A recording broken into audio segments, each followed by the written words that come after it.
Hey guys, it's Joshy here, and I'm back with another Ultra Sun Ultra Moon Wi-Fi battle. So this one was against God's evil twin, or as I call him, Gods, and it was a pretty interesting battle. One of those battles where, are you going to pull off a comeback? Are you not? Well, we'll have to see. But before we get into this, if you do enjoy this type of content or this battle at any stage, please do future set that like button, because it definitely does help out. But anyway, we'll get this battle rolling. So Gods leads off with his Ariados while I lead off with my Spinnerack. So not really the best matchup for me. Now the set I'm running is kind of just whatever Spinnerack, but I believe I'd have to go back and find it somewhere. I believe he was from a theme team, so if I can find it I will watch it myself. But I actually believe I took out a Blastfalloon myself with a Spinnerack, which was pretty epic. Anyway, so I bring in Dunsparce. I'm an Assault Vested Dunsparce with Serene Grace, so I'm actually just going to go spamming my Ancient Power here. I'm doing alright damage. That was a crit. This is, I believe, a bulky Ariados, so it's going to be, you know, not dealing too much damage to me because I'm a little bulky, but at the same time it's probably dealing more than I'd like. Now, my Dunsparce is max HP, max special attack. No, actually, no, it's not. It's max HP and max defense with an Assault Vest, so I can live as long as I can and hopefully get the boosts off myself, if not possibly a paralysis or poison or something along those lines. So anyway, Jellicent comes in, and I thought at this stage I'm just going to stay in. I don't really want to swap anything into the Jellicent at this point.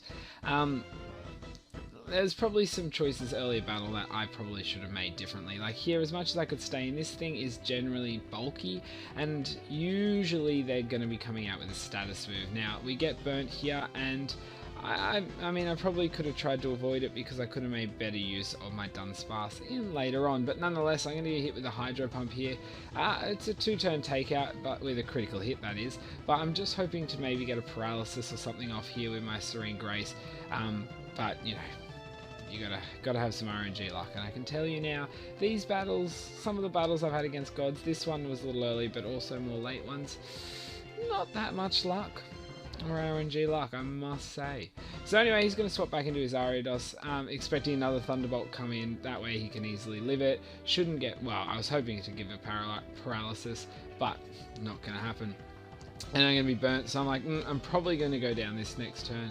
I hope he doesn't outspeed me, which he doesn't, thank goodness, so I can get an Ancient Power off. Really hoping for some boosts, but I don't get them. Whatever. But then I see the Fell Sting. I'm like, okay, this thing could be a bit of a problem with the Fell Stinger. It may not be. I'm not sure yet. But +3 in attack, a little bit worrisome, especially combined with, you know, all that. So anyway, I'm bringing in my Spinnerack here. I thought, okay, well, I'm going to get hit, and now the sticky webs are up on my side. I'd really like to even that out, so I am Focus Sash, but I do carry, the sticky webs, so that's why I'm going to even it up. I don't actually go down there, which surprised me a hell of a lot, but then again, this is a bulky Ariados, and not an offensive one. But nonetheless, I was still like, what? So anyway, I'm like, I'm probably going to get Fell Stinged here. Doesn't matter anyway. Let's get a Sucker Punch off. Does very, very minimal damage. As I said, bulky. But I was hoping to do a bit more. So I'm going to go down there. I was critted there with a, Poison Jab. I'm surprised he didn't go for a Fell Stinger, to be honest. But I ain't going to complain, to be honest. I'm not. So anyway, I thought, I'm looking at an alright area to bring in Baneri here. So this Baneri is I really want to get it to crazily work sometimes. So it is a fake out, Power Up Punch last resort set. Now I do have an idea of how I can make this really work, but it's going to be very situational. So anyway, I'm going to get Sucker Punch there.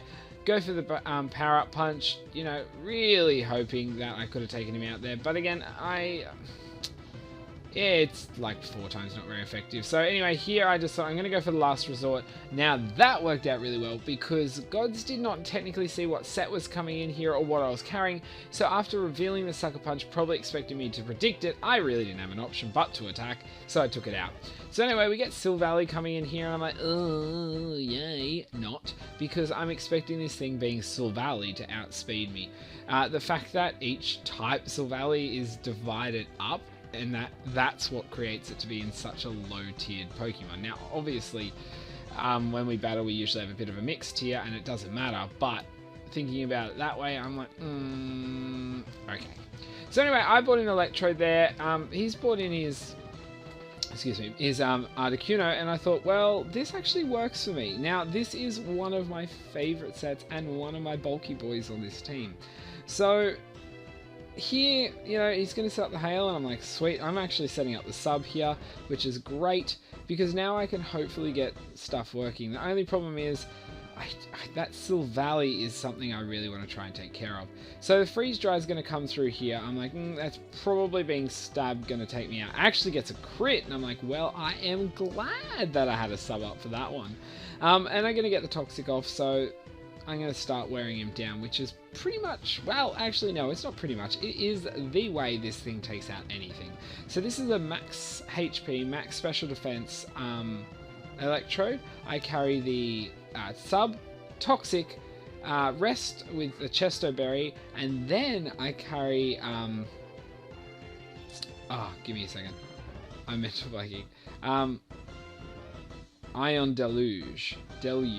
Sorry, I always say that wrong. The reason being is it actually drops their special attack by 2, and the fact that I'm an Electrode, I outspeed many Pokemon while sitting at, you know, no speed investment. So that was a really interesting thing when I come up with making him. I was like, yep, and realistically, he actually works pretty well.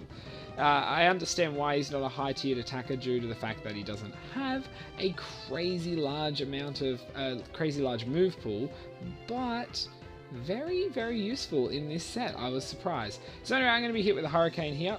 You know, whatevs, that's fine. I don't know why we're going for a Hurricane.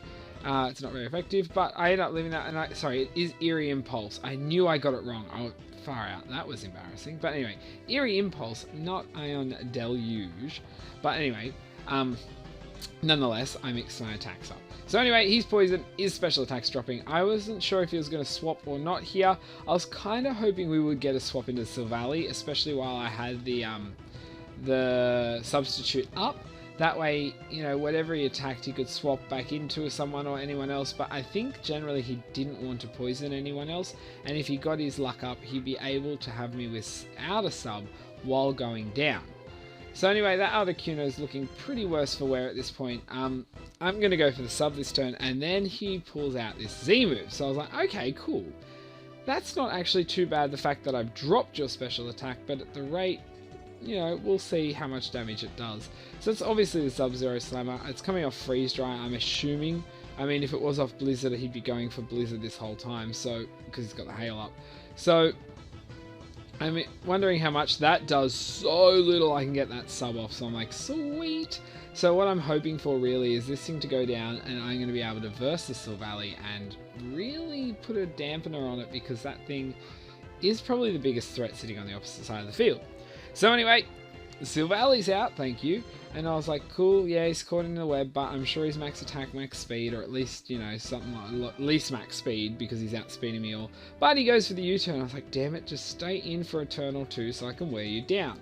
So realistically, he just wanted to get that sub to drop, and yeah, okay, fair enough. So now we're going to see the Rapidash coming in. I'm like, okay, yep, cool. Not that interested in this thing, but we'll see what happens. So I'm going to go for the Toxic here. I thought, I don't know what I'm going to see from this thing. It could be something to wear me down. The only problem is I'm sitting in an area now where, without knowing what this set is, and the fact that Rapidash obviously is more often a physical set, I really need to swap out here. So I swapped into my Poliwhirl, and I really should have just stayed in. I really should have. Because here we're going to see the Fire Spin, and I'm like, okay, well, that's fine. But the fact that I'm max HP, max special defense, even with that slow wear down, I would have been nice and, well, fairly safe against this thing. So I made a pretty bad decision there. So my Poliwhirl's here, I'm like, sweet, okay, let's see what we can do. So we're going to have a Hidden Power coming in. I was like, oh wow, okay. Yep, cool. A critical hit. That's totally what I needed, because I was going for the Waterfall. So I was pretty, well, I guess I was pretty ticked off there, because I should have lived it. I mean, I'm not max anything, but I'm a mix between 3 or 4 stats that actually have a balance enough I can usually get an attack or 2 off. So anyway, I bring in my Musharna here. And I'm like, okay, well, let's see if we can get anything working here. So I'm going to get the hidden power. It's going to do more than I thought, but then I was like, okay, super effective. So we're either seeing dark, psychic, or bug, but I'm going to assume dark or psychic. Anyway, so generally it's going down pretty well. I was like, sweet, it's going to go down to the poison this turn. Something else can come and get hit with the future sight. Then I'm like, oh, okay, yeah, cool. Just carry the morning sun. Great move that I could learn from an egg move, and I guess generally people don't expect it, but I was like, oh, well, I wanted you to die already, so I didn't have to deal with this. So now, unfortunately, my future sight's going to hit next turn. Probably best off just taking him out and not revealing any of my last move, just in case his judgment bases on what it could be. So he's down to 3. I've got 2 left. As I said, some choices here or there weren't the smartest. So Savali's going to come back in now. I don't know if what we're going to see here, but knowing that it carried U-turn, I kind of wish I went for a psychic here, thinking that it would swap out. But nonetheless, I went for the Shadow Claw. So I was like, okay, well, I can honestly deal with this as long as it doesn't, really do too much damage. But he really knew at this stage that was his biggest threat. So, he's going to swap back in Jelly Set. That's fine, because I actually just went for Moonlight here so I could make sure I survived. So I'm sitting in a nice comfortable position to deal with this thing, but I am still quite worried about the Savali. I really was hoping to put a big hit on him somewhere. If I went for the Psychic, as much as it may have made a difference here, not having the Future Sight, I think the Savali was my biggest threat, as you can see here, without the boosts, obviously, with Jellison. So Jellison's now going to take the Future Sight attack. Like, yeah, okay, he went down here, but at the same time, I probably... either one could have worked, I'm not sure. Nonetheless, we're going to see this Gramble coming in. Now, again, I'm not too fussed about this Gramble, depending on how he's carrying. But, as I said, the Savali is a big threat, and I swear I just keep repeating myself, but I don't have anything I can really prioritize this stage other than doing what I'm doing. So anyway, I live the crunch there, thank goodness, with just 18 HP, and I can pop my Wiki Berry and go back up in HP, so I'm sitting in a nice spot, and I'm going to reset up my Trick Room here. Now I know I'm going to be outsped by everything left on his side, well, as Mushana, so I'm best off having the Trick Room. If I can get the Future Side up, depending who's out, it's going to get hit really hard. So he goes for the Thunder Wave, and I was like, oh, okay, cool, because I'm actually not too stressed about that. It's actually going to put me in a better position anyway for Trick Room. And we're going to see that Synchronized passing off there to have paralysis on both sides. So I thought I'm just going to go for Moonlight here. I just want to get myself in a higher HP place. Now, it would be cool if I carried Leftovers. That could work really well with Carmine and Future Sight, but I've still got to, obviously deal with it. So I'd rather have the moves I have. I like this set.